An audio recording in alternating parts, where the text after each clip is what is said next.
Hello, dear students. I welcome you all for today's class. It's 12th standard English class. In this class, we are going to see a poem named as The Castle. The poet name is Edwin Muir. Before starting the poem, I'd like to give some introduction about the word castle. Castle. தமிழில் சொல்லுவாங்க கோட்டை அப்படின்னு. அந்த கோட்டையை Raja Rani king queen அந்த மாதிரி ஆட்கள் இருக்கிறதுக்கு யூஸ் பண்ணிப்பாங்க. And as well as soldiers, warriors, ministers, everybody will be there. And it take long time to build. It take huge people to build. அந்த கோட்டையை கட்டுறதுக்கு நிறைய பேர் வேணும், நிறைய ஆட்களும் வேணும். அதே மாதிரி கட்டி முடிச்சதுக்கப்புறம் நிறைய ஆட்கள் அங்கே தங்கிக்கலாம். So it is one of the safest place. And அது ஒரு ஸ்ட்ராங்கான பிளேஸாக கண்டிப்பாக இருக்கணும். அதனால தான் அது கோட்டை, கேசல்னு சொல்கிறாங்க. So today's poem is about castle. And அப்படி இருக்க கேசலில் என்ன நடக்குது, என்ன மாதிரி விஷயங்கள்லாம் நடந்துகிட்ருக்கு, நடக்க போகுதுங்கிறது தான் ஒரு interesting poem. And our author, a poet named as Edwin Muir, was born in 1887 and died in 1959. He was a renowned Scottish poet. அவர் ஒரு Scottish poet. He is not only a poet, also he was a novelist, a translator and critic. நாவல் எழுதியிருக்காரு, translate பண்ணுவார், ஒர்க்ஸை கிரிட்டிசைஸும் பண்ணுவார். And he is famous for his vivid poetry. Vividna என்னன்னா, for example when you read this poem castle, அந்த காசல்குள்ளே நீங்கள் இருக்கிற மாதிரி ஒரு experience இருக்கும். அது கிளியர் பிக்சர் கொடுப்பார், அந்த மாதிரியான ஒரு போயட். அண்ட் அவரோட ஸ்டைல் பார்த்தீங்கன்னா, he have a philosophical style. ஒரு ஃபிலாசபிக்கலாக எழுதக்கூடிய ஒரு style. And he started writing poetry at this old age only. கொஞ்சம் ஏர்லியராலாம் ஸ்டார்ட் பண்ணல, கொஞ்சம் ஏஜ் ஆனதுக்கு அப்புறம் தான் ஸ்டார்ட் பண்ணியிருக்கார். ஓகே. அண்ட் அவர் நிறைய ஃபேமஸான ஒர்க்ஸ்லாம் எழுதியிருக்காரு. அண்ட் ஒரு well known poet. Okay. Now we are going to see a poem. A poem have 6 stanzas. 6 stanza இருக்குது இந்த போயமில். ஒவ்வொரு ஸ்டான்ஸாலையும் பார்த்தீங்க அப்படின்னா we have 5 lines. Okay. First stanza. All through that summer at ease we lay, and daily from the turret wall we watched the mowers in the hay, and the enemy half a mile away. They seemed no threat to us at all. First stanza என்ன சொல்ல வராங்கன்னா, the soldiers, எந்த கேசல்குள்ளே இருக்கக்கூடிய அந்த soldiers, அந்த வாரியர்ஸ்லாம் எப்படி இருக்காங்க. எப்போவுமே கேசல்குள்ளே இருக்கவங்க எப்போவுமே ஆப்போசிட்டில் இருக்க எனிமீஸ் எப்போ வருவாங்க, எப்போ அட்டாக் பண்ணுவாங்க, நாம் எப்படி இருக்கணும்னு சொல்லிட்டு எப்போவுமே ஒரு பயத்தோடையும் எல்லாத்துக்கும் ரெடியாகவும் இருப்பாங்க. பட் ஹியர் அப்படியே ஆப்போசிட்டாக, they were in a happiest mood. See, all through that summer at ease we lay. Even that is summer, ரொம்ப ஜாலியாக சந்தோஷமாக படுத்துட்டு இருக்கோம். Even that is summer, we are happy. Second line, and daily from the turret wall. turret wall அப்படின்னா என்ன அப்படின்னா, turret meaning it was a small tower in the upper castle. ஒரு அந்த மாடி, அதாவது எப்படி சொல்கிறதுனா, ஒரு கிங் ஒரு காசல் கட்டுறாருன்னா, king maybe Hindu or Muslim or Christian, whatever it is, if he built a castle, he have his own style. அவருக்குன்னு ஒரு தனி ஸ்டைலில் கட்டுவாங்க. இப்போ முஸ்லீம்ஸ் அப்படின்னா மேலே டூம் மாதிரி வைப்பாங்க, கிறிஸ்டியன்ஸ் அப்படின்னா மேலே பார்த்தீங்கன்னா ஒரு ட்ரையாங்கிள் ஷேப்பில் இருக்கும், ஹிந்துஸ்னால் ஒரு மாதிரி வித்தியாசமாக கட்டுவாங்க. அந்த அப்பர் காசலில் பார்த்தீங்க அப்படின்னா ஒரு சின்ன ரூம் இருக்கும். அந்த ரூமுக்கு வெளியில் அந்த ரூமோட ஃப்ரண்ட் சைடில் பார்த்தீங்கன்னா ஒரு ஹோல் இருக்கும். So that a soldier can stand inside the room and watch பண்ணுறதுக்காக, யாராவது வராங்களா போகிறாங்களா அப்படின்னு சொல்லிட்டு. Okay. So they are enjoying the deep, and daily from the turret wall we watch the mowers in the hay. We watch the mowers meaning trimmers-னா இந்த புல்வெளிலாம் cut பண்ணி லான் make பண்ணுவாங்க இல்லைங்களா, அந்த மாதிரி. அந்த காசலுக்கு பக்கத்தில் இருக்கக்கூடிய பிளேஸில் நிறைய ஆட்கள் வேலை செய்கிறாங்க, அவங்களே நாங்கள் சந்தோஷமாக பார்த்துட்ருக்கோம். we watch the mowers in the hay, and the enemy half a mile away, even though they can see the enemies are there. ஒரு half a mile முன்னாடி பார்த்தீங்கன்னா எனிமீஸ் இருக்காங்க. But they seemed no threat to us at all. But அவங்கள பார்த்து எனக்கு பயமும் கிடையாது, அவங்கள எங்களுக்கு பயமுறுத்துகிற மாதிரியும் இல்லை. See, first stanza tells and explains that they are in the happiest person in the world. Happiest persons under the sun. So அந்த அளவுக்கு சந்தோஷமாக இருக்காங்க ஃபர்ஸ்ட் ஸ்டான்ஸாவில். Okay. Then second stanza. For what we thought had we to fear, with our arms and provender load on load, our towering battlements tire on tire, and friendly alleys drawing near, on every leafy summer road. பாருங்க, for what we thought had we to fear. எதுக்காக, யாருக்காக நாங்கள் பயப்படணும். See, ஒரு சோல்ஜர்ஸ்னால் முக்கியமான ஒரு first quality என்னென்னா பயப்படாமல் இருக்கிறது. Okay. when you listen the words of Swami Vivekananda, we will become calm. when we listen the words of Adolf Hitler, அப்படியே நம்ம ரத்தமெல்லாம் கொதிக்கும், அந்த மாதிரி பேசுவாங்க. நிறைய பேர் பேசி பேசி பேசி பேசி மக்களை ட்ரெயின் பண்ணுவாங்க. In that same manner the king has train them to be courageous soldiers. ரொம்ப கரேஜான சோல்ஜர்ஸாக இருக்கணும் அந்த கிங் அவங்கள ட்ரெயின் பண்ணியிருக்காரு. ஸோ அவங்களுக்கு சுத்தமாக பயம் கிடையாது. ஃபார் வாட், எதுக்காக? We thought had we to fear, யாருக்காகவும் எதுக்காகவும் பயப்படணும்னு ஆசை கிடையாது, எனக்கு பயப்படவும் மாட்டேன். With our arms, because we have arms. ஆர்ம்ஸ்னால் வெப்பன்ஸ், என்கிட்ட வெப்பன்ஸ் இருக்குது. அண்ட் ப்ரொவெண்டர்னா food items, load on load.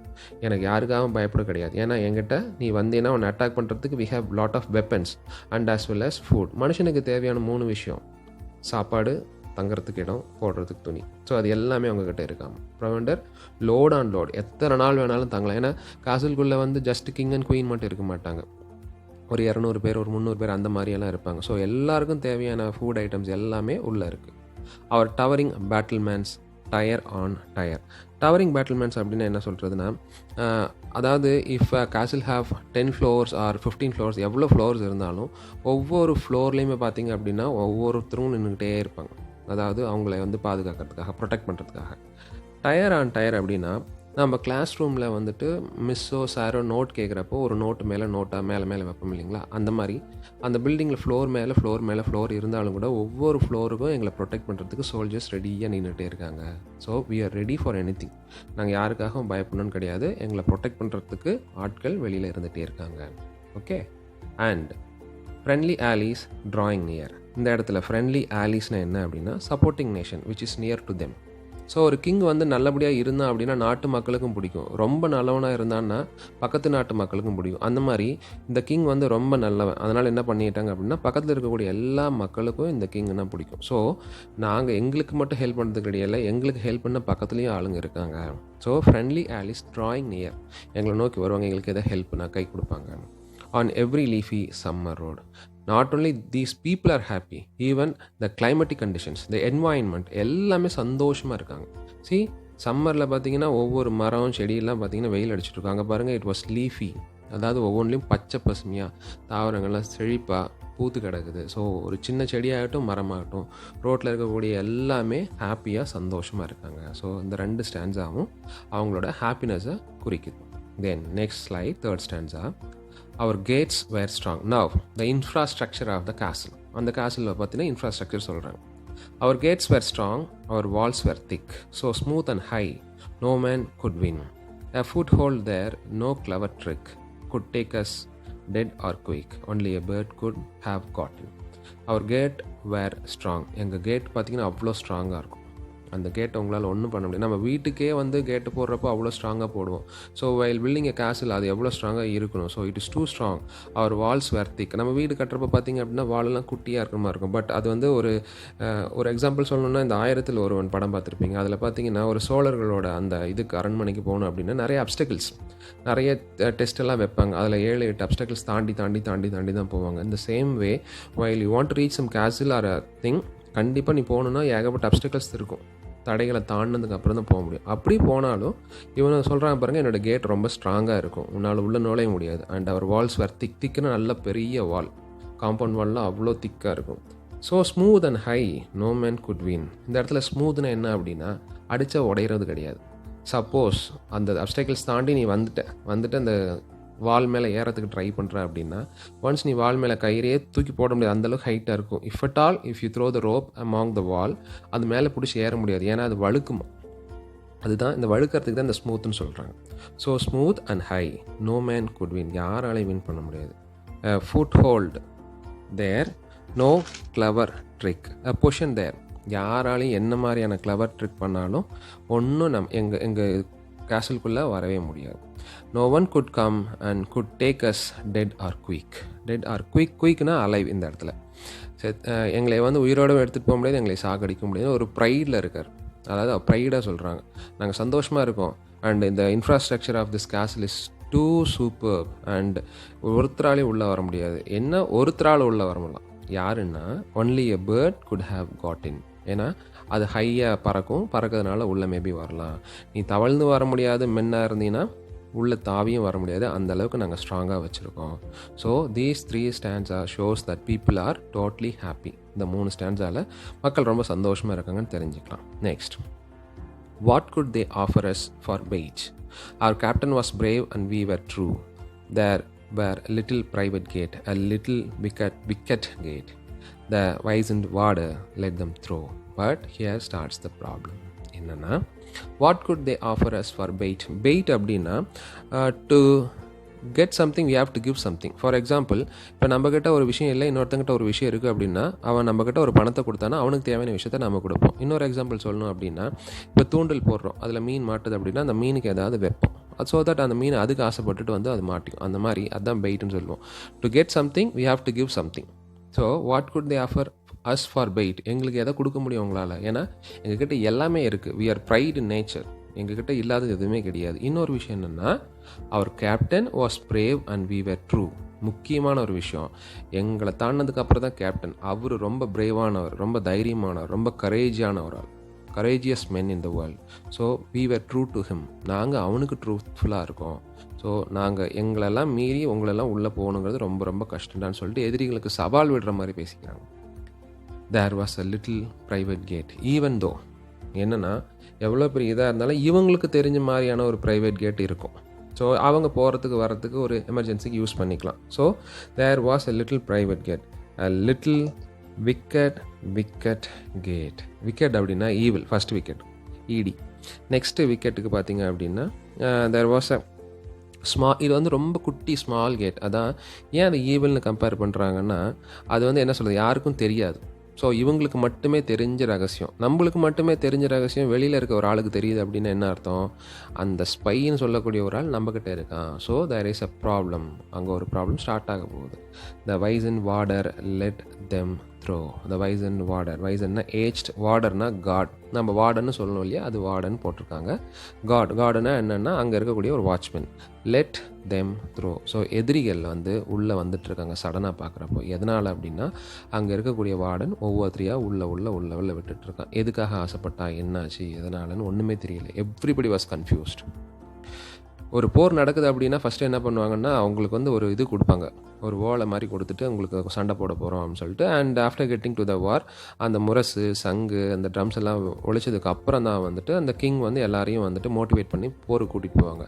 All of a sudden சடனாக ஒருத்தன் வீட்டுக்குள்ளே வந்து ஆக்குபை பண்ணிட்டான்னா we can't do anything. அதுதான் இந்த லாஸ்ட் 2 ஸ்டாண்ட்ஸ் ஆகும். Then our maze of tunneled stone grew thin and treacherous as air. The cause was lost without a groan, the famous citadel overthrown, and all its secret galleries bare. இம்மீடியட்டாக அது பாருங்கள், அப்படியே rising டோனில் இருந்து இம்மீடியட்டாக ஒரு shocking டோனில். then our maze of tunneled stone. Maze அப்படின்னா கன்ஃபியூஷிங் பாத். ஸோ ஆல்ரெடி எங்களுக்குன்னு மட்டும் தெரிஞ்ச வழி ஒன்று இருந்தது, பட் எவ்ரிதிங் எல்லாமே ஒரு மாதிரி ஆயிடுச்சு. So then our maze of tunneled stone grew thin and treacherous as air. எங்களுக்கு மட்டும் தெரிஞ்ச வழி நல்ல பெருசாக இருந்தது, பட் இப்போ பார்த்தீங்கன்னா தின் ஆகிடுச்சு. ஆல்ரெடி சொன்னாங்க திக்கான வால் இருந்தது அப்படின்னு சொல்லிட்டு. எல்லாமே அவங்க வந்து ஆப்போசிட் எனிமீஸ் வந்து ஆக்குபை பண்ணிட்டாங்க. grew thin and treacherous as air. treacherous அப்படின்னா டிஸ்லாயல். அவன் அந்த காட் பண்ண வேலையினால எல்லா எனிமீஸும் உள்ளுக்குள்ளே வந்துட்டாங்க. So we cannot see our people, only we can witness only our enemies are there. The cause was lost without a groan. எங்களுடைய hope, எங்களுடைய நம்பிக்கை எல்லாமே தொலைஞ்சு போச்சு. ஒரு சின்ன அழுகல் சத்தம், ஒரு முனகல் சத்தம் எதுவுமே இல்லை. க்ரோன் அப்படின்னா க்ரையிங் ஆர் லேமெண்டிங். ஐயோ நம்ம தோத்துட்டுமேன்ற ஒரு செகண்ட் டைமிங் கூட எங்களுக்கு கொடுக்கவே இல்லை. இமீடியட்டாக எல்லாத்தையும் வளைச்சிட்டாங்க. The famous citadel overthrown. Citadel fort, அந்த CITADEL சொல்கிறது வந்து இந்த காசில் ஃபோர்ட். ஓவர் த்ரோன்னா conquered or destroyed by enemies. இம்மீடியட்டாக அந்த ஃபேமஸாக இருந்த எங்ககிட்ட இருந்த கேசில் வந்துட்டு கேப்சர் பண்ணிட்டான் இந்த எனிமீஸ். ஸோ எங்களால் ஒன்றும் பண்ண முடியல. அண்ட் இமீடியட்டாக கேப்சர் பண்ணதுக்கு அப்புறம் என்ன பண்ணியிருக்கான்னு பாருங்கள். And all it's secret calories பேர். சீக்ரெட் கேலரிஸ்னால் பொக்கிஷங்கள், உள்ளுக்குள்ளே இருக்கக்கூடிய சின்ன சின்ன விஷயங்கள், பெரிய விஷயங்கள் எல்லாத்தையுமே, பேர்னா எம்டினஸ், எல்லாத்தையும் என்ன பண்ணுறான்னா லூட் பண்ண ஆரம்பிச்சிட்டான். ஒவ்வொன்றா தூக்கி வைக்க ஆரம்பிச்சிட்டான். Okay, immediately they become vexed, they tired. இப்படி ஏன்னா பக்கத்துலேயே இருந்து நம்மளுக்கு வந்து நல்லது நினைக்கிறவங்க நிறைய பேர் இருப்பாங்க, பட் இமீடியட்டாக ஒரு துரோகத்தை நம்மளால் தாங்கிக்கணும் அப்படின்னா நம்மளால் பேர் பண்ணிக்கவே முடியாது. அதனால் இவன் என்ன சொல்கிறான்னா last ஸ்டாண்ட்ஸால், how can this shameful tale be told? I will maintain until my death. We could do nothing being sold. Our only enemy was gold and we had no arms to fight it with. How can this shameful tale be told? இந்த மாதிரி ஒரு வெக்கக்கேடான, ஷேம்ஃபுல்னா வெக்கக்கேடான விஷயத்தை நான் எப்படி வெளியில் சொல்லுவேன்? I cannot tell this to everybody. So sad. I will maintain until my death. So இந்த மாதிரி ஒரு விஷயம் நடந்ததை நான் யார்கிட்டையும் சொல்லக்கூடாதுன்னு நினைக்கிறேன். ஏன்னா இது நம்பிக்கை துரோகம். திருப்பி இப்போ ஐம் அ சோல்ஜர் அப்படின்னா என்னை அடிக்கிறாங்கன்னா திருப்பி நான் அடிப்பேன். ஸோ ஒரு பெரிய ஒரு வார் வருதுன்னா நான் தைரியமாக முன்னாடி சண்டை போடுவேன். It will become a history. But it is not a history, it's a tragedy. என்னை வந்து சொல்லலை, என்னை வந்து இமீடியட்டாக நம்பிக்கை துரோகத்தில் என்னை சாய்ச்சிட்டாங்க. ஸோ இது வெளியில் என்னால் சொல்ல முடியாது. We could nothing being sold. Being சோல்டில் 2 அர்த்தம் இருக்குது. ஒன்று வந்து எங்களால் ஒன்றும் பண்ண முடியாது, ஒன்று நாங்களும் அவனுக்கு அடிமையாகணும், இன்னொன்று அந்த கேஸிலும் அவனுக்கு அடிமையாயிரும்.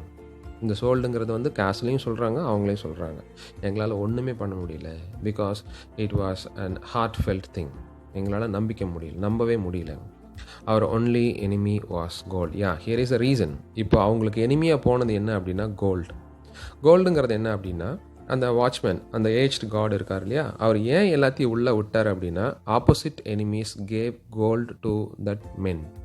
அந்த வயசான ஆளுக்கு கோல்டை கொடுத்ததுனால ஒவ்வொருத்தரையாக உள்ளே விட்டுட்டார். ஸோ இப்போ இவங்களோட பெரிய எனிமி யாருன்னா கோல்டு. அந்த கோல்டுக்காக ஆசைப்பட்டுட்டு எவன் எக்கேடு போனால் என்ன, எனக்கு ஏன் பிரச்சனை தான் முக்கியம்னு சொல்லிட்டு எல்லாத்தையும் விட்டுட்டாங்க. And we had no arms to fight it with. So we have lot of arms. என்கிட்ட நிறைய வெப்பன்ஸ் இருக்குது. வெப்பனோட சண்டை போடும். பட் இப்படி ஒரு நம்பிக்கை துரோகத்துக்கு நான் யார்கிட்ட போய் சண்டை போடுறேன்? ஒரு ஜெலஸ், ஒரு பொறாமை, ஒரு ப்ரைடு எல்லாமே எங்களுக்கெல்லாம் இருந்தது. பட் இப்போது லாஸ்ட் லைன் பாருங்கள், we had no arms to fight it with. இந்த மாதிரி ஒரு நம்பிக்கை துரோகத்தை எங்கிட்ட வெப்பனே கிடையாது, எங்களால் சண்டையே போடவே முடியாது. So I accept my loss. அதாவது என்ன சொல்கிறதுனா, நம்ம என்ன தான் வந்து நம்மளுக்குள்ள ஒரு ஸ்ட்ராங்காக நினச்சிக்கிட்டாலும் கூட நம்மளுக்கே தெரியாமல் நிறைய விஷயங்கள் நம்மளை சுற்றி நடக்கும். இன்னொன்று, கிங் அண்ட் குயினுங்கிறப்ப வந்து எல்லாரையும் டூ மச்சாக பிலீவ் பண்ணவும் கூடாது. இது ஒரு தீம்.